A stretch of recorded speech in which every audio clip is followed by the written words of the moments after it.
I'm a 33-year-old office worker. My husband, Tony, is 5 years older, and we've been married for 7 years. Currently, due to certain circumstances, I live with my mother. Please ask me how I ended up in this situation. Going back 2 years, Tony and I built a house. At the time, Tony had just switched jobs, and we didn't have much in the way of savings or income. Tony's previous job was at a major corporation. However, he suffered from insidious harassment from his boss, leading to sleepless nights, and a few months later, he became unable to go to work. He consulted a psychiatrist and took a leave of absence for about 3 months, but with no signs of recovery, he ultimately resigned. After that, we managed to live on my salary alone. Tony, unemployed for 2 months, began to regain his energy. He started eating well and sleeping again, and his psychiatrist was happy about his speedy recovery. My positive, beloved Tony was back. From there, he vigorously searched for a job. His experience at a major corporation was an advantage, but due to his reason for resignation being mental health, finding a new job wasn't easy. During this time, we found a small company that needed him.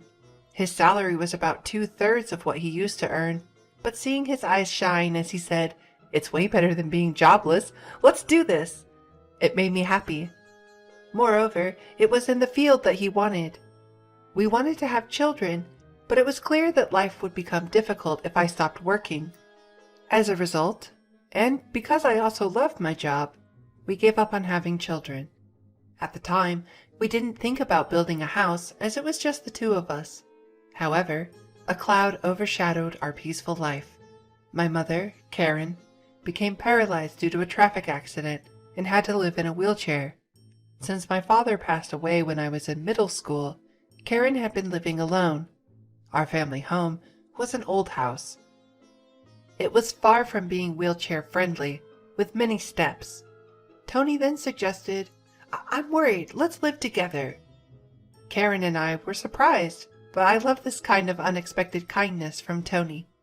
Tony had just changed jobs, so we didn't know what would happen, but we decided to apply for a mortgage. As expected, it was difficult to get a loan due to the short length of his current employment. But we possessed something unbeatable: determination and an unbreakable spirit, our greatest strengths. We persisted, trying out a 5th mortgage company. It was indeed difficult to get Tony's loan approved, but the loan officer proposed various options to us. We took a chance on one of these proposals, and it led to a successful loan approval. We finally decided to buy our own home. I had always dreamt of living in a house filled with the scent of wood. Thick, exposed wooden beams on the ceiling, customized storage spaces designed just for us, a kitchen adjusted to my short stature, and a spacious flooring made of cypress.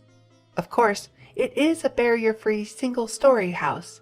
The house is perfect for comfortable living in a wheelchair. We couldn't wait for it to be completed and made a daily routine of visiting the construction site. Then, our painstakingly designed dream home was finished. It has a large yard where my mother, who had become reluctant to go out, can now enjoy sunbathing. However, there was one dissatisfaction.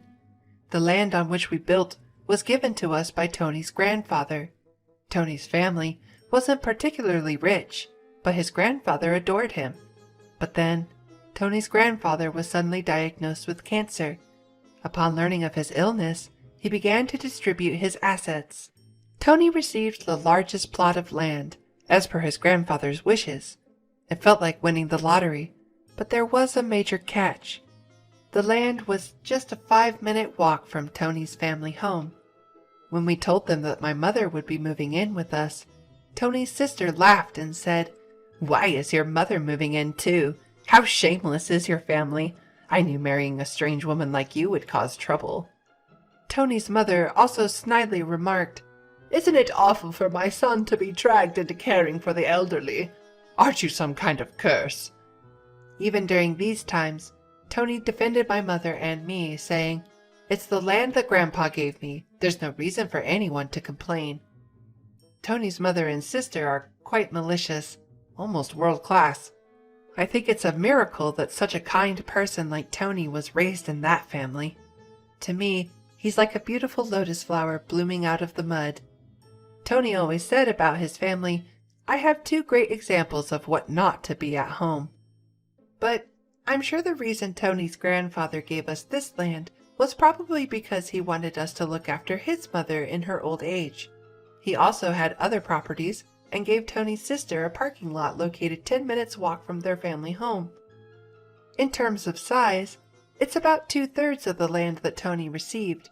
However, it already has a full parking contract, so the monthly parking lot income is significant. Personally, I would have preferred that. But you can't complain about a gift. It is something to be grateful for. In reality, thanks to my grandfather-in-law, we were able to build a house. Having no cost for the land and being able to use it as collateral for a loan made a big difference. Once the house was completed, we invited my mother-in-law and sister-in-law's family. However, during construction, we heard from the builders that they had come to see the house several times without our permission. They arrived an hour and a half later than the agreed time without any apology. "Pardon our intrusion. This is kind of like Grandpa's house too, so it's kind of like our house as well." "Oh, such a nice house. The smell of wood is nice. No need for air fresheners," said my sister-in-law as she waltzed in. Even though her shoes were muddy because of the rain, she didn't mind at all and went straight into our newly built house. Her husband also walked around in muddy shoes, ignoring the slippers we had prepared. When I urged, "We have slippers available if you'd like to wear them," my sister-in-law laughed and replied, "It's such a hassle, you can just wipe the floor." From the get-go, the atmosphere was terrible, and of course they came empty-handed. After touring the rooms, they reached my mother's room. My mother's room is the most spacious and has the best sunlight. At my mother's request, we designed it like a duplex, complete with a kitchen. It's a room like a second living area. Seeing this, my mother-in-law said, "I'm fine with this room. I want to live here." An absurd thing to say. Furthermore, my mother-in-law told my mother, "You were fortunate to have that accident, weren't you? Thanks to being paraplegic, you've moved from that old shack to such a nice house. Isn't it a turn of fortune?" My mother said nothing, but she looked so sad. Inside, I was boiling over with anger. But before I could respond, Tony spoke up. "What did you just say? There are things you can and can't say to people. It makes me question your humanity. I don't even want to think that you're part of my family. You're the worst. Apologize now," Tony said in a strong tone. Whether they found this amusing or not, my mother and sister-in-law glared at me. Then my sister-in-law confronted Tony with a heated look. "What? What's this all about? That's a total turnoff. It's not cool to invite people and then treat them like that. Just because you built a house doesn't mean you can act all high and mighty." The mother-in-law joined in too. "Anyway, my son went off the rails because he ended up with a wife like you. You're a jinx."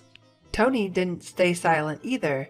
"Enough is enough. This mess started because of your rude remarks. You were saying that the accident was a good thing, and calling my wife a jinx? I won't forgive you for that." The mother and sister-in-law looked frustrated by Tony's strong rebuttal. Then, my mother, who had been watching the whole scene, apologized with a regretful look. "It's okay. I'm living together with them because I actually had an accident. And it's true that I was able to live in this beautiful house from a run-down one. Your son has always been kind to me. Thank you." Perhaps feeling guilty, the mother and sister-in-law left, shooting me a nasty look. My mother then apologized to Tony. "I'm sorry. I must have upset your mother and sister. I'm sorry I ruined the mood on the day of the housewarming party, because of me." Tony also said, "No, I should be the one apologizing. It's embarrassing. They really lack decency. I'm really sorry. But I am happy to be living with you. Please understand that." With that, my mother started to tear up. Since it's near Tony's parents' house, the neighbors are all people we know. They've all known Tony since he was a child, so they're very kind to us. 4 months have passed since that mess. When we were finally getting used to our new home, and my mother started to smile more, an incident occurred. I received a call from home while I was at work. We rarely get calls from home, so it startled me. My bad feeling came true. My mother, unable to hide her agitation, called me. "It's awful. Tony collapsed at work." I, too, was agitated by this serious tone. I immediately consulted with my boss and headed to the hospital. On the way, I tried to remain calm by unconsciously imagining positive scenarios like, when I get to the hospital, he'll be all right, and joking around to keep me in good spirits. But when I arrived at the hospital, I couldn't believe my eyes. My husband, who was supposed to have gone to work cheerfully after eating breakfast as usual, we were supposed to have a movie date this weekend. But now, what I see is him, with countless tubes connected to his body. I was completely lost. The doctor said he's in a very dangerous condition. Even if he survives, we don't know if he will regain consciousness. I felt as if I was in a movie. I couldn't even cry. I prayed fervently, yet my prayers went unanswered. My husband, Tony, passed away just like that. In my state of shock, my mother and sister-in-law showed up as expected. When they heard Tony had passed away, my sister-in-law aggressively asked, "Did you poison him or something? Were you after his life insurance money?" Following suit, my mother-in-law cornered me too. "Bad things always happen when you're around, just like your mother. You really are a jinx." I was so sad I couldn't speak. Just then, my mother arrived in a caregiver's taxi. She was crying at the circumstances of Tony's death. Seeing my mother in tears, I was finally able to cry as well. As the two of us sobbed loudly, my mother-in-law said, "Oh, stop it! Can't you quit the fake crying? My son changed after meeting you two. Now that my son is gone, I don't want to see your faces ever again. Don't appear before us again." And then she left the hospital. From there, we had a funeral director come in and arrange the schedule for the funeral. We headed to the funeral home. Tony's cause of death was a subarachnoid hemorrhage. I can't believe it. He was fine until morning. When I informed my mother-in-law about the funeral schedule, she replied unexpectedly, "He's always sided with you two, so I won't attend the funeral. My daughter won't come either." Many people from Tony's company and his friends attended the viewing. However, neither my mother nor my sister-in-law and her husband were present. It's unbelievable, but maybe that's just the kind of people they were. Many people attended the funeral too, and I could tell that Tony was loved by many. There were many who shed tears for his untimely death. I was glad to spend the whole day with them who sincerely missed my husband. I had received an email from my mother-in-law after Tony's death, but its content was inappropriate, so I didn't reply. The email was asking about the amount of life insurance money. She kept emailing because I hadn't replied, and eventually said, "I have a right to receive it." I wasn't in a position to deal with it, so I ignored it. When we arrived at our house, I saw a light seeping out of the room. My mother, Karen, looked puzzled and said, "That's strange. I thought we turned off all the lights. Maybe I forgot to turn it off because I was too agitated." I replied, "That's all right. It's only natural to be upset given the situation," and unlocked the door to our house. Sure enough, we could hear the sound of a TV coming from inside. Definitely weird. My mom and I exchanged glances, then fearfully entered the room. There, sitting in the room, were my sister-in-law and her husband. "What are you doing?" I was so surprised that I couldn't even raise my voice. The living room was filled with unfamiliar furniture and boxes. We had absolutely no clue what was happening. My sister-in-law then said, "Why did you just barge in here? Well, it's your first time, so I'll let you off the hook. We're taking this house. We sold your stuff, so leave." My mother and I were utterly stunned. We had no idea what was going on. When I asked, "Where did our stuff and furniture go?" she nonchalantly replied, "We had a resale company come today and they took everything. You had some pretty good furniture. We got a good price for it. We bought this furniture with that money." Who wants furniture that a dead person used? It's bad luck, isn't it? I'm the type to care about such things. Your stuff is packed in these boxes. I don't know if you're minimalists or just poor, but it was a relief that you had so few things. The furniture was carefully chosen by my husband. I absolutely couldn't forgive them.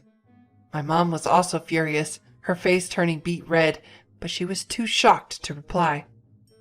I immediately called the resale company. After explaining the situation, they agreed to treat the items as stolen and return them. Honestly, now that my husband is gone, I want nothing to do with his family. But I do feel a desire to stay in the house filled with memories of him. As I was struggling with these feelings, my mother said to me in a voice only I could hear, "What do you think Tony would say if you were here now? Maybe he'd say we should leave?" I'm sure that's true. Tony always used to say, "It's worth spending time with people who understand you, but there are also people who just won't get it. No matter how much you explain, it's a waste of time dealing with those low-level aliens." He was in fact talking about his mother and sister. I can see it clearly now. If we continue to live here, his family and relatives will keep interfering. I impulsively signed a lease on an accessible apartment. My mother was taken aback by my decisiveness. I asked the resale company to keep the furniture for a few days, and it was moved to the new apartment 3 days later. In exchange for moving out, I made the mother and sister-in-law promise to cut ties with us. And so, a new life began with just my mother and me in the apartment. It seems that Tony had so many life insurance policies, it was almost obsessive. Tony often joked, always with a smile, "When I die, you guys will be rich." True to his word, my husband left my mother and me enough money to be comfortable for the rest of our lives. He was unable to secure a mortgage when we bought the house, so, being an employee at a major corporation, I purchased the house under my name. I ensured that, even if something happened to Tony first, I certainly wasn't stupid enough to continue paying a mortgage for a house I wouldn't live in. Under the original contract, the house would be auctioned off if the mortgage wasn't paid for 3 months. In the hustle and bustle of life, 3 months passed in a flash. Then, I received a barrage of calls from my sister-in-law, Jessica, with astounding fury. My call history was filled with Jessica and my mother-in-law, Linda. "What the heck? This is seriously scary. It sounds like something out of a horror movie." I thought it was a little horror movie. Since they were being incredibly persistent, I picked up the phone only to find out they were furious that the house was being sold. Apparently, when they returned home, they were unable to get in, and there was a seizure notice. Jessica and her husband moved out of the apartment they had been living in since Tony passed away, and Jessica had also quit her job. I suggested they move back into their parents' house since they were panicking about suddenly being homeless. To my surprise, Linda had become so involved in gambling that she couldn't keep up and had sold her own house. It seems they had been living together for the past 2 months. From what I hear, they even sold their primary source of income, a parking lot in front of the train station, a long time ago. Now, Linda and Jessica's family are completely homeless. When Linda said, "I'm sorry for everything. Let's get along. Can you lend me some money, please?" I replied, "I think it's best if you stay away, since I'm a jinx. We're strangers now that we've severed ties." Linda fell silent after mumbling a weak, In my mind, I was laughing, thinking, who's the real bad luck charm here? Then, when I said, "I won't lend you a single cent," Jessica, who had been listening to the conversation next to Linda, shouted, "You devil! Bring us the money right now!" I am a devil, and bad luck, so I'm going to hang up now, I replied and ended the call. In truth, I had a lawyer involved for the past 3 months, pushing for the auction of the house. I thought it was an unusual case, but apparently it's not that uncommon. The house was sold without any major trouble, allowing our family a moment of respite. We planned to find a new home with the money Tony left us. Given it's just my mother and I, we don't need a big house. We'd rather prioritize security as 2 women living together. And so, I chose a condominium with minimal noise disturbance. I remember something my husband always said when we built our home. People can get energy from the sun, so let's create a place where the mother-in-law can enjoy her hobby of reading in the garden without feeling self-conscious. With those words, he had made a spacious courtyard for her, so I looked for a condo with a large balcony where she could enjoy her coffee and read. It's smaller than our previous home, but the room is spacious enough to house the furniture my husband proudly chose. The piece of land that was gifted to us by Tony's grandfather was expansive, and the house sold for more than expected. With that money, I bought a rather luxurious condominium. The security is top-notch, so my worrywart husband would surely rest easy. And I heard rumors about my in-laws' family. Our old neighbors were worried about my sister-in-law's family suddenly moving in. My mother-in-law and sister-in-law's family were left homeless. They even tried to borrow money from neighbors. In the end, they couldn't borrow anything and ended up living in public housing after consulting with the community.